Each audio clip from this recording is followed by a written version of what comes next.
Guitou de Djameldine Benchenouf. Salam alaikum, Azul Fillaoun, bonsoir. Le concept de résilience apparaît dans le champ lexical de la thérapie psychologique en 1626. Même s'il n'avait pas le même sens qu'aujourd'hui, même s'il lui a fallu des siècles pour que sa signification actuelle se fixe. C'est le philosophe anglais Francis Bacon qui en usa pour la première fois pour définir la façon dont l'écho rebondit. C'est cette piste qui allait se développer dans le sens rebondir après un traumatisme, se ressaisir, se reconstruire. Le terme allait d'abord servir en métallurgie pour analyser et évaluer la résistance d'un matériau au choc et comment il retrouve son état initial après le choc ou une forte pression. Puis, progressivement, le vocable allait s'étendre à tout ce qui dispose ou se dote d'une résistance à une agression ou une relation extérieure pour pouvoir revenir à son état premier, avant l'altération, avant l'agression extérieure.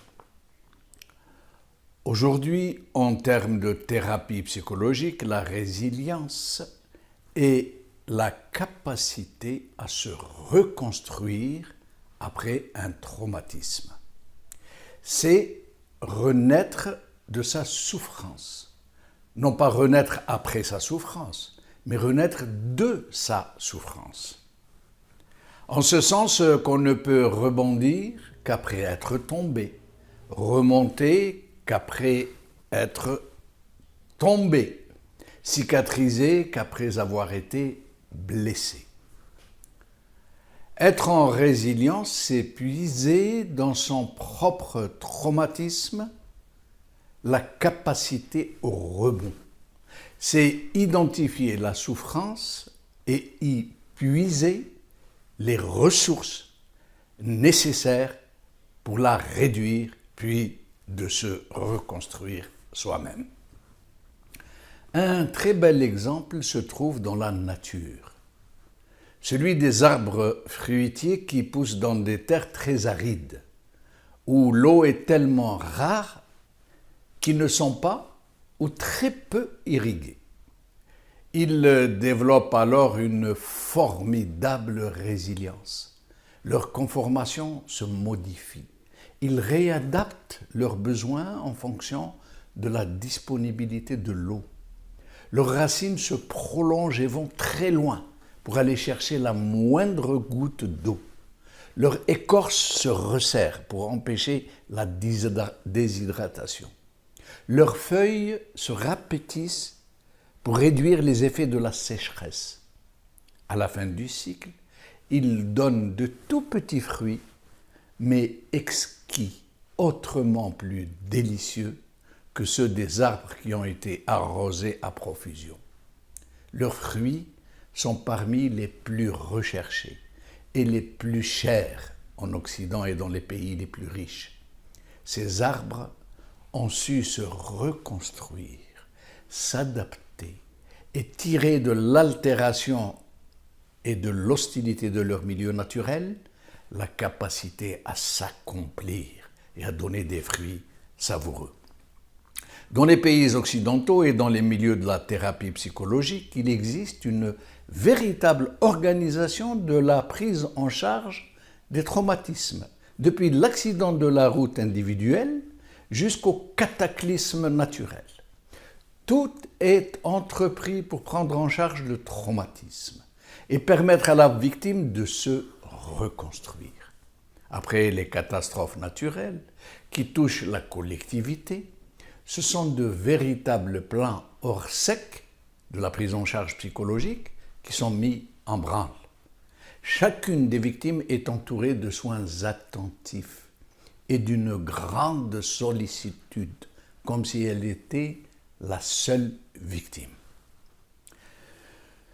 Dans nos malheureux pays, hélas, ce genre de thérapie est le parent pauvre de la prise en charge des populations sinistrées. Et pour cause, parce qu'il est déjà très difficile de leur assurer le minimum vital.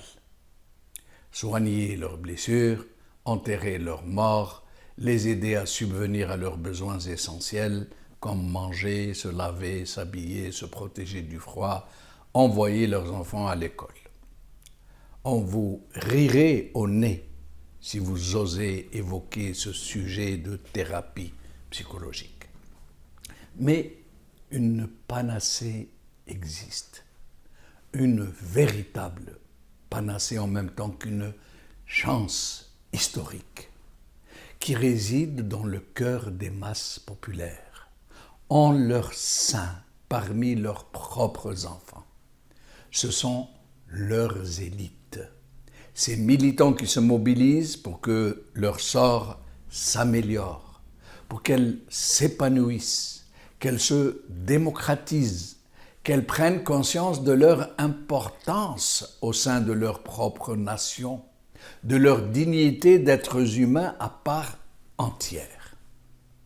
Des élites que leur destin d'élite appelle aujourd'hui, pour s'engager aux côtés de leurs frères, pour leur donner du courage, les prendre par la main et leur montrer le chemin de la résilience, pour les aider à rebondir, pour qu'à l'exemple de cet olivier, de cet arganier, de ce palmier, qui survivent sur une pincée de terre, qui manquent d'eau, qui sont écrasés de soleil, qui étouffent de chaleur et qui craquent sous le froid de la nuit, mais qui donnent, malgré tout, des fruits qui sont recherchés dans le monde entier, pour leur grande valeur nutritive, pour leur saveur autant que pour leur vertu médicinale, parce qu'ils sont les produits de la résilience, ceux de la patience active et méditante.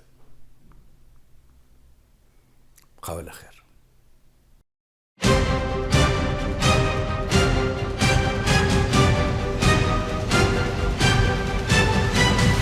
L'édito de Djemeldine Benchenouf.